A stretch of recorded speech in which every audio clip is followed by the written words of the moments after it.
So in the isometric view, so this top face is visible completely. So this portion I need to draw it as dark line. So this portion I need to draw it as dark line. Okay. This portion is completely visible to you. So that should be drawn as dark line. So the flat circular face is completely visible and this curved portion is also visible. We have to start making the dark lines from the topmost portion. Okay, now coming to the cone. So these generators are visible. So this portion is visible to you until this point, until it touches that hemisphere. Again from the same point, other side, you extend this line. So this is visible to you. Okay, and the front portion of the cone is completely visible. You make that portion as dark line. So this is the isometric view of the combination of the cone as well as hemisphere. So we have completed the isometric view of the combination of the cone as well as hemisphere. So now let me show that isometric projection of the same combination, that is the cone and the hemisphere. So hence I have taken the grid sheet here, that is isometric sheet. So in this isometric sheet, how to solve this problem, let me show that. So those who are having the isometric sheet, so you follow this procedure. So here, so we will draw the isometric projection, not the isometric views. Isometric view is different and isometric projections is different. Okay. So now how to draw the isometric projections? Isometric projections are the projections drawn with isoscale, means we have to convert from the actual scale to the isoscale, then we have to draw the projections. So here in this case we are having, I have taken the ready-made isometric sheet. So now with the help of this isometric sheet, so let us draw the combination of solids. So what we have discussed earlier. So first and foremost thing is the base of the cone. So the base diameter of the cone is how much? That is 60 mm. So how to construct that in the isometric projection is, so we have to consider the reference point. So this is my reference point, that is point of view I say. So with respect to this point, what I'll do is I'll consider 6 boxes towards right side and 6 boxes towards left side. So first I'll count 1, 2, 3, 4, 5 and 6. So this is a point. So next is, so on the other 30-degree line, so we'll have to take 6 boxes again. So that is 1, 2, 3, 4, 5 and 6. So this is the point I have got. So these are the 3 corners of the box that I have got. The 4th corner is, you go 6 boxes towards right side and from this corner you go 6 boxes towards left side. So that intersection point, that will get the 4th corner of the box. Okay, so you join all these 4 corners with the help of thin lines. So you need to do everything with thin lines first. So construct everything with thin lines. Okay, I have got the 4 edges now. So these are the 4 edges that I have considered.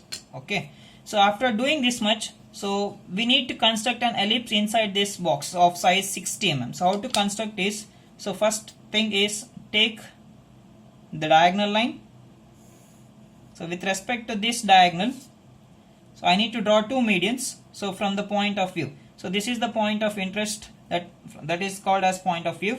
So with respect to this, I have to draw the medians with respect to the 2 opposite sides. So this side is one opposite side and this is the other opposite side. I need to consider the midpoint of that. The total boxes we have considered as 60, means at 30 we have to consider 1 box. So with respect to that 30 point, I have to draw a thin line. Now from the other side, so again I need to take the midpoint and I will draw one more line. So that is 30. So with respect to this, so what I'll do is I'll take the distance from the point of view to this midpoint of the opposite side and I'll cut the arc. With the same distance, you change your position of the compass, you place it exactly to the opposite corner. So with respect to this corner, you've cut the another major arc of an ellipse. Okay, now you place your compass at the intersection of the diagonal and that median. So take the dimensions, distance from this intersection point to the midpoint, and you've cut the minor arc of an ellipse. So you change your position to the other side and you've cut the minor arc of an ellipse. So this is the isometric view of the base diameter of a cone. So now, I have to take the height of a cone, that is the axis length, from where? From the center point. If I just observe this square, the center point is here. So with respect to this point, I have to take the axis length. How much he has given the axis length? He has given it as 50 mm. So 50 in the isometric scale, I have to consider the boxes here. So 1, 2, 3, 4 and 5. This is the fifth box. So with respect to that point, so I have to draw the two generators. So I'll draw the axis line here first. So now with respect to that apex, so that will be the apex of a cone. I'll draw two generators. The generators means they are the tangent lines with respect to the ellipse. So it should not go inside the ellipse. You draw a tangent. So like this. So once after drawing the two tangents, so that completes the portion of a cone. Cone part is over. Now we have to consider the hemisphere. Okay. In order to construct an hemisphere, we know that the top portion of the hemisphere is a circle, so which looks like an ellipse. So top portion means from the base of the hemisphere, so we have to consider the radial distance. The height should be the radius distance. So from where? So the point of contact of the hemisphere and the cone is this apex point itself. From this point of contact, I have to take the radial distance. So what is the radial distance? The diameter of the hemisphere, he has given it as 40. So hence we have to take the half of this 40. So how much? So it will be 20. So 20 means in the isoscale it is 2 boxes here in this sheet. So consider 2 boxes and you mark 1 point.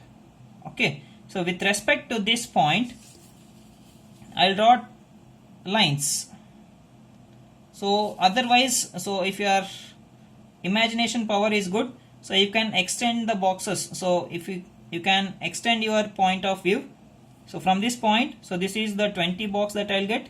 So if I go beyond that, so I'll get the 40 size box directly. So if you don't understand this, what you'll do is, so with respect to this center point, you draw one thin line.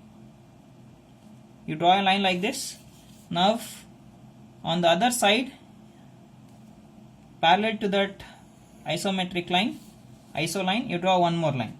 Okay. So now on these lines, so total size of the box is 40. It means you have to take 20 above and 20 below on that line. Similarly, 20 towards my left side and 20 towards my right side. So with respect to these points, so if I draw a line parallel to that 30-degree line, iso line, so I'll get one line here and one more line is here. So similarly, from the other side of the 30 degrees, that is the other iso line, you draw one line here with respect to that midpoint and you construct one more line. So these 4 lines will intersect at this point. So intersection points are this 1, 2, 3 and the 4th corner. So now I have got the box of size 40. So in this way also we can obtain that box of size 40. Now inside this box I need to construct an ellipse. So how to construct an ellipse? First you draw the diagonal.